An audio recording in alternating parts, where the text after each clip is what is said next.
Hello, I'm John with Roadkill Incorporated, and I'm going to be in an art show starting tonight. It's called Light Spa. Light Spa deals with visual effects, lighting, technology, that kind of stuff. And the particular show, the specific version of Light Spa that this is going to be a part of is called the Window Walk. The idea is that, you can't really gather inside buildings at this point, so why not have the art inside a building in front of windows, and then you can walk around the sidewalk outside and look at the art. So yeah, that's the approach. I think it's pretty cool. And this is going to be for my window. I will be moving all of this out there tonight. So what's going on here? You might be wondering what the heck this is. I deal a lot with polarization, which is, I can't really get into the technology, but it's part of how LCD screens show a display. And what I've done to these former iMacs, as I call them, is I've peeled off the polarized layer, which looks something like this. And so you see just white. But if you take a polarized layer and put it between you and the screens, you get color again. And when you turn the polarized layer, you're seeing the entire spectrum of color. So when the polarizer is attached to the screen, it's determining, where in the polarized spectrum you are. But if you turn the polarizer, then you get to see the entire range of color. And most of the shows I've been in have been like this, where, the pile of polarizers, people pick them up and turn them, and it's fun. And the interesting thing too is the cellophane. You see all the cellophane, it has its own polarized qualities. So it also affects what you're seeing. You're seeing the polarized quality of the screen against the cellophane, and sometimes they sort of contrast nicely, which is why I use the cellophane. So the images you see are slideshows of my art. I take pictures of, trees and flowers, that kind of thing. And then I affect those photographs with using defective computers as filters, bad screens, GPU defects, that sort of thing. So I'll take a picture of my photograph on a defective computer, and then I'll take that picture and I'll put it on another defective computer, et cetera, et cetera. Just sort of a layering effect. So a lot of these images already have several layers of, defective computer visual defects on them. And in fact, actually, when I'm done with this show, I'm going to use these computers as my sort of production machines, because my end result is generally photography. This kind of thing here is fun, but I'm really into still images, and so I will use these machines to generate more still images. In other words, I'll take photographs of all of these screens with my art on them, and then I'll probably layer them back into these same machines and take more photographs, because that's what I do. So anyway, this show is going to be unique because, like I said, generally people hold the polarizer and turn it, and they get to pick what they see. They say, oh, okay, that looks nice right there, I like that. And then they stop. But in this instance, the polarizers are going to be on the inside window of the building. So they will be affixed. So I will be basically choosing what people are seeing, which is a little nerve-wracking because I've never done that before. So I'll show you what I've got here. This is the plan. So this is how the polarizers are going to be arranged on the window. And you notice the numbers. That is because there are 4 different positions of the polarizer. By position, I mean an extreme at which, a certain range of color is brightest. So for example, let's see, I consider this position 1 and then position 2, and those both affect the screens. but then you have position 3 and position 4, which affect the cellophane, because the cellophane has its own qualities. So the idea is, it's a challenge because, you know, I want in all 4 positions the screens to look interesting. And then I also have to arrange the polarizers in such a way that you can walk around and look through them all and get a sort of comprehensive view of the whole thing and see the full spectrum in a satisfying way. Whether that's going to work or not, I really don't know. It's kind of an experiment. I've seen the window, I've looked at it, I've measured it, but how the effect is going to be ultimately, I just don't know. It might be just a huge embarrassing mess that doesn't work, or it might be brilliant. I just don't know. So I'm a planner. I like to overplan.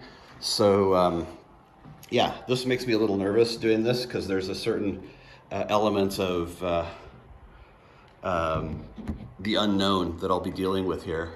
Like I said, it might be great, or it might just be kind of sad. But yeah, it's a new element, like I said, letting people choose. Well, I'm sorry, instead of letting people choose what they're seeing, just having the polarizers affixed in certain positions such that they hopefully see what they want to see. And I'll say too, this arrangement is kind of dictated by the sizes of polarizers I have access to, and also, you know, they look like they're square, but they're actually, it's hard to describe. You have to turn, they're affixed at the 4 different positions. So, you know, they're not simply all the same. They are cut so that when they are right side up, they represent one of the 4 positions. So it's a very crazy, complicated mathematical mess that I had to go through to work this out, and I just hope it works. So anyway, I'll be setting this up tonight. I will do a video, I think, and tell you how it went. Hopefully I've got good news. All right, so here it is, right after it was set up, and I'm happy to report that it worked out really well. Yeah, there were no major failures of the concept as a whole. The polarizers worked as they were intended to. People really liked it. You know, they would stop by and look at it and walk around, check it out from different angles for several minutes sometimes. So that tells me that it's a functional thing and that it is engaging and worked as it was intended. So that was a major relief. There were some unanticipated elements. I just assumed that I was going to use electrical tape to tape the polarizers up, little squares of black electrical tape, but it ended up looking really messy. So I went to Michael's and got these little round white sticky pads, and it took a couple hours to swap those out, but gosh, it just completely transformed the look. It went from something totally messy to something really nice and neat and sharp looking. I also used a lot fewer polarizers. You saw the grid that I had planned to use. Well, I probably used, I don't know, 6 or 8 fewer than that. I underestimated or overestimated the amount of space on the window, and so there just wasn't room, and I really wanted there to be space between the polarizers so people could look through and see that without the polarizer you have white. So it was necessary to reduce the number to sort of maintain that effect, but you know, it worked out fine, and so that wasn't a problem. I didn't use the big sheet of cellophane that was hanging in front. I decided that it was just too much, sort of a layer too much going on that sort of distracted from the main event, so to speak. So yeah, it wasn't a big deal, just took that out, and I think it was better for it. You know, maybe that could be used some other way, some other time. There was a lot of cleaning involved, like a lot of Windex, spraying the windows, spraying the polarizers. Fingerprints showed up really fingerprints were very evident, so it was necessary to do a lot of cleaning. I hadn't thought that would be so much an issue, but it was. Um, what else? It didn't look that great during the day, which is to be expected because, polarized art needs a really strong backlight behind it, and during the day everything just kind of gets washed out.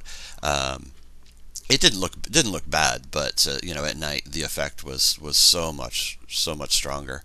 But yeah, and the devices, the machines held up remarkably well. I was convinced that this lasted for 2 weeks. It was up 100% of the time for 2 weeks, and I was convinced the machines were going to melt down, set the building on fire, then I'd get sued and my life would be over. But that didn't happen. They worked fine. One of them turned off in the middle of the first week, but I turned it back on, and it was fine. So that was impressive that the electronics hung in there. So there were a few things that I hadn't really anticipated that were positives. The reflection of the machines on the inside of the building, when you're standing on the inside of the window, if you look into the window and you see the reflections of the screens, was actually really interesting. It turns out, I guess most building windows have a layer on the glass. It's not just pure glass. There's a layer on the glass, and that layer has some polarized qualities apparently. So if you stand inside and look at the reflection of the screens on the windows, there was sort of you could see a lot of color and a lot of distortion, which I took a ton of pictures of because it was really great. It was similar to like looking into a pond or a lake and seeing distorted reflections of the trees and the sky, something along those lines. And also looking at the screens from the side, the cellophane moving around and having light on them, both from the screens and reflected back from the window, had sort of a eerie, haunting effect. So that's something I didn't anticipate. And you get that kind of thing with when you put your art out there, and that's one thing I love about putting art out for display. It's a lot like the scientific method. You come up with an idea, like a hypothesis, and you do the work. You put the thing out there, the testing, and then the world comes back and it tells you if you're right or not, and it tells you things that you wouldn't have anticipated, and people tell you things too.